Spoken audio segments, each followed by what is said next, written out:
วัสดีค่ะมื้อนี้ค่ะอยู่ตำบลเข่งไง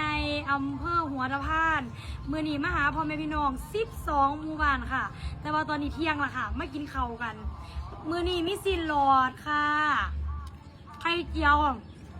แก้วปลาแดกค่ะเนี่ยเอามาขาดปลาแดกด้วยค่ะจำเบ็ดแบบเนี้ยเนี่ยจ้ามาพ่อค่ะสมพัก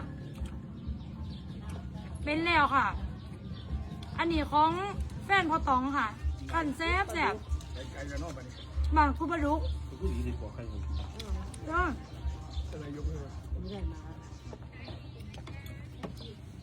สดสื่นแล้วค่ะ ร้านเนี่ยอยู่ทางห้องตะพานบ้านอะไรที่ซื้อนะบ้าน กินปลาแดกจำปลาแดกไม่แห้งหรอกค่ะเพราะหูเป็นอย่างการกินเขาก็ปลาแดกไม่แห้งหรอกจะเป็นแนวไหนเปิ้ลที่น้ำลายใส่